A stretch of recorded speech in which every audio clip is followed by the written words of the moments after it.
दोस्तों, हिंदी सिनेमा में कुछ लोग लंबे समय तक बने रहने के बाद भी वो मुकाम हासिल नहीं कर सके जो कुछ अभिनेता अपने बहुत कम समय में कर गए।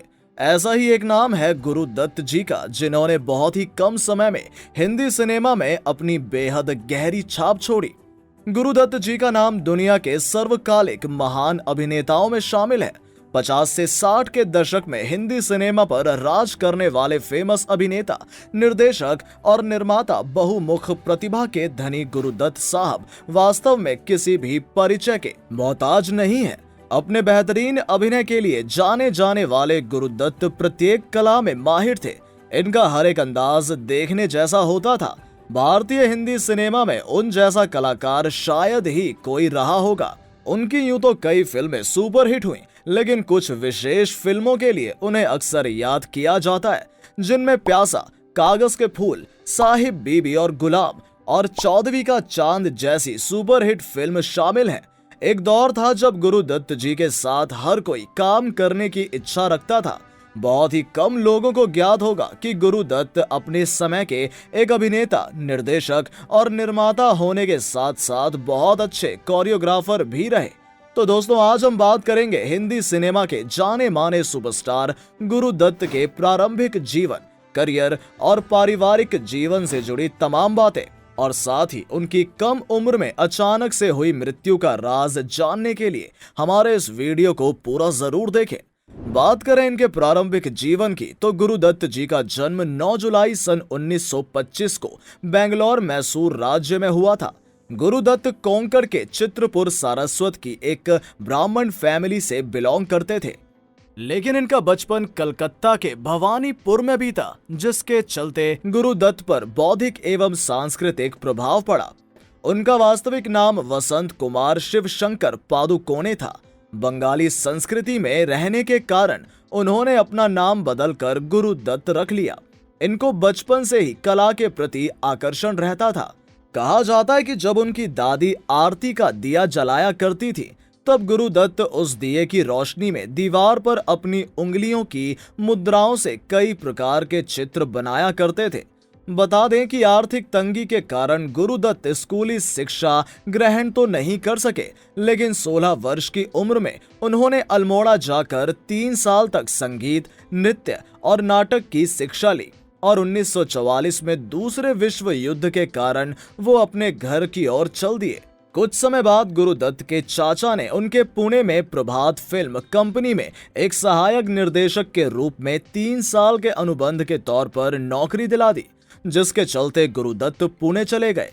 उन्होंने अपने करियर की शुरुआत पुणे में प्रभात फिल्म कंपनी में एक सहायक निर्देशक के तौर पर की, जिसमें उनके साथ उसी कंपनी में उनके चचेरे भाई श्याम बेनेगल ने भी काम किया। बात करें इनके फिल्मों की, तो गुरुदत्त ने सर्वप्रथम चांद नाम की एक फिल्म में श्री कृष्ण जी का एक छोटा सा किरदार निभाया। तत्पश्चात सन 1946 में उन्होंने पीएल संतोषी की फिल्म हम एक हैं में नृत्य निर्देशन का काम किया।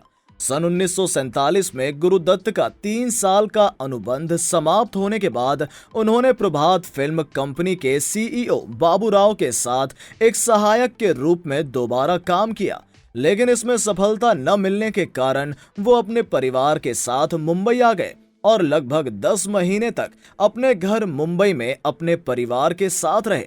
इस बीच अपने समय का सदुपयोग करने के लिए उन्होंने अंग्रेजी लिखना सीखा और इलस्ट्रेटेड वीकली ऑफ इंडिया नाम की एक अंग्रेजी साप्ताहिक पत्रिका के लिए लघु कथा लिखने का काम किया।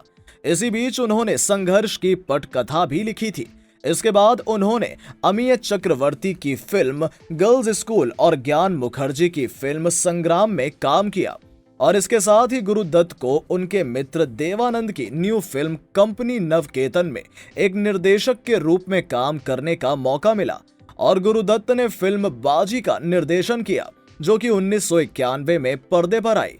इसके अलावा उन्होंने कागज के फूल, मिस्टर एंड मिसेज, जाल, बाज जैसी सफल फिल्मों का निर्देशन किया। इसके अलावा गुरुदत्त आर पार नाम की फिल्म के भी निर्माता रह चुके हैं। दोस्तों, गुरुदत्त जी एक ऐसे महान कलाकार थे जिनके बारे में जितनी बातें की जाए कम है। गुरुदत्त साहब का जीवन किस्से और कहानियों से भरा पड़ा है। अगर आप भी इनके बारे में और भी किस्से और कहानियां सुनना चाहते हैं तो यहाँ पर मैं आपको कुकू एफएम पर एक ऑडियो बुक रिकमेंड करूंगा। गुरुदत्त जिन्हें दुनिया समझ ना सकी। कुकू एफएम इंडिया की एक बहुत बढ़िया और लीडिंग ऑडियो लर्निंग प्लेटफॉर्म है जहां पर आपको बायोग्राफी, सेल्फ हेल्प से लेकर हिस्टोरिकल और नॉलेजेबल हर तरह की कैटेगरी के ऑडियो बुक्स सुनने को मिलेंगे। यहाँ पर भारत की बहुत सारी रीजनल लैंग्वेजेस में 4000 से भी ज्यादा ऑडियो बुक और समरी उपलब्ध हैं, जिसे आप कभी भी कहीं भी सुन सकते हैं और अपने ज्ञान को बढ़ा सकते हैं। दोस्तों, अगर आप कुकू एफएम का yearly subscription direct app download करके लेते हैं तो ये आपको 399 रुपए की पड़ेगी। पर अगर आप वीडियो के डिस्क्रिप्शन में दिए गए लिंक पर क्लिक करके ऐप डाउनलोड करते हैं और हमारा कूपन कोड CELB50 डालते हैं तो आपको इसका ईयरली सब्सक्रिप्शन 50% डिस्काउंट में सिर्फ 199 रुपए में ही मिल जाएगा। हालांकि ये ऑफर सिर्फ हमारे फर्स्ट 250 यूजर्स के लिए ही है, तो जल्दी कीजिए और डिस्क्रिप्शन में दिए गए लिंक से कुकू एफएम को डाउनलोड करके अपनी लर्निंग जर्नी की एक बड़ी शुरुआत कीजिए। चलिए अपने टॉपिक पर वापस आते हैं। अपने शानदार करियर में एक बेहतरीन अभिनेता के तौर पर गुरुदत्त ने सुहागन, भरोसा, साहिब बीवी और गुलाम, 14वीं का चांद, कागज के फूल, प्यासा, मिस्टर एंड मिसेस, हम एक हैं जैसी सफल फिल्मों में काम किया और अपनी बेहतरीन प्रस्तुति से सभी के दिलों पर छा गए। उनकी फिल्म प्यासा आज की सदाबहार फिल्मों में से एक है। इस फिल्म को टाइम्स मैगजीन की ऑल टाइम 100 सबसे बेहतरीन फिल्मों के रूप में नामांकित किया गया। प्यासा के निर्देशक, निर्माता और प्रमुख अभिनेता स्वयं गुरुदत्त जी थे। इस फिल्म का ये गाना जाने वो कैसे लोग थे जिनके प्यार को प्यार मिला, दर्शकों द्वारा बेहद पसंद किया गया और आज भी इस गाने के बोल लोग गुनगुनाते रहते हैं। अपने करियर के समय गुरुदत्त और अभिनेत्री वहीदा रहमान के अफेयर के चर्चे सामने आए। गुरुदत्त अपनी ज्यादातर फिल्मों में वहीदा को ही अभिनेत्री के तौर पर लेते थे। इस अफेयर के चलते दोनों ने खूब सुर्खियां बटोरी, लेकिन जब गुरुदत्त ने वहीदा से शादी की बात कही तो उन्होंने साफ मना कर दिया, जिस वजह से ये रिश्ता यहीं खत्म हो गया।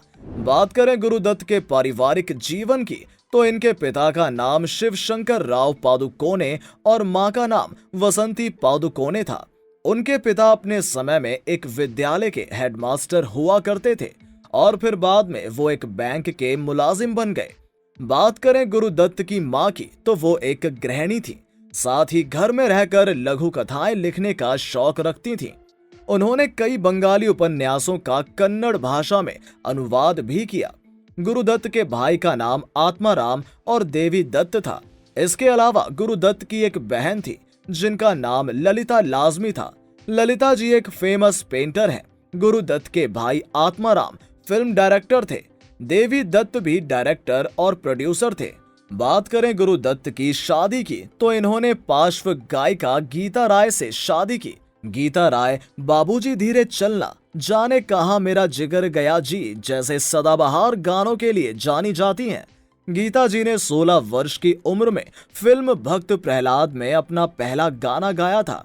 इसके बाद उन्होंने SD बर्मन के लिए 72 गाने गाए, जिनमें से 43 गाने उन्होंने अकेले ही गाए थे। बता दें कि गीता और गुरुदत्त की मुलाकात एक गाने तदबीर से बिगड़ी हुई तकदीर बना ले की रिकॉर्डिंग के दौरान हुई और इसी के चलते दोनों में दोस्ती हुई और कुछ ही समय बाद दोनों एक दूसरे के प्यार में पड़ गए और दोनों ने सन 1953 में शादी कर ली। लेकिन किसी कारण से ये शादी टिक नहीं सकी और दोनों अलग हो गए। इस विषय पर गुरुदत्त की छोटी बहन ललिता लाजमी का कहना है कि शादी के कुछ साल बाद ही दोनों में लड़ाई झगड़े होने लगे, जिसकी वजह दोनों का ईगो था। लेकिन शादी के पहले दोनों में काफी प्रेम था। वो अपने भाई गुरुदत्त और गीता के प्रेम पत्र अक्सर एक दूसरे के लिए ले जाया करती थीं। सुनने में तो ये भी आया था कि गीता वहीदा और गुरुदत्त के अफेयर से काफी परेशान थी, जिसके चलते उन्होंने गुरुदत्त को छोड़ दिया। गीता और गुरुदत्त के 2 बेटे और एक बेटी थी। इनके एक बेटे का नाम अरुण दत्त और दूसरे बेटे का नाम तरुण दत्त था और इनकी बेटी का नाम नीना दत्त है। गुरुदत्त के बेटे तरुण दत्त एक निर्माता थे और साथ ही उन्होंने एक निर्देशक के रूप में भी काम किया। इसके अलावा अरुण ने अपने पिता की याद में डांस और एक्टिंग एकेडमी भी बनवाई थी। बता दें कि तरुण अब इस दुनिया में नहीं है। कहा जाता है कि इन्होंने आत्महत्या की थी। बात करें अरुण दत्त की तो वो भी एक सफल निर्देशक और निर्माता थे, जिनकी सन 2014 में किडनी की बीमारी के चलते मृत्यु हो गई। अरुण अपने पीछे अपनी पत्नी और 2 बेटियों को छोड़कर गए हैं। इनकी बेटियों के नाम करुणा दत्त और गौरी दत्त हैं। इनकी पत्नी और बेटियों की तस्वीरें उपलब्ध नहीं है। गुरु दत्त ने हिंदी सिनेमा में अपना एक विशेष योगदान दिया है। हिंदी सिनेमा के दिग्गज कलाकारों में उनका नाम सर्वोपरि लिया जाएगा। उन्होंने अपने छोटे से करियर में एक बहुत बड़ा मुकाम हासिल किया, लेकिन उनकी निजी जिंदगी में काफी उथल पुथल रही। अपनी पत्नी के छोड़ के चले जाने के बाद और वहीदा रहमान से भी ब्रेकअप हो जाने की वजह से गुरुदत्त काफी अकेले हो गए और उन्हें शराब की लत लग गई। वो बेहद शराब पिया करते थे। 9 अक्टूबर की रात उन्होंने शराब पीकर नशे की हालत में बहुत सारी नींद की गोलियां खा ली, जिस वजह से अगले दिन 10 अक्टूबर सन 1964 को बहुत ही कम उम्र में उनकी मृत्यु हो गई। इसके बाद सन 1972 में गुरुदत्त की पत्नी गीता का भी अधिक शराब के सेवन की वजह से उनका लीवर खराब हो गया, जिस वजह से उनकी भी मृत्यु हो गई। तो दोस्तों, ये थी गुरुदत्त की छोटी सी जिंदगी और उनका परिवार। यदि आपको हमारी वीडियो पसंद आई हो तो लाइक, शेयर और कमेंट जरूर करें। और अपने पसंदीदा एक्ट्रेस और एक्टर के बारे में जानना चाहते हैं तो हमारे चैनल को सब्सक्राइब करना ना भूलें। धन्यवाद।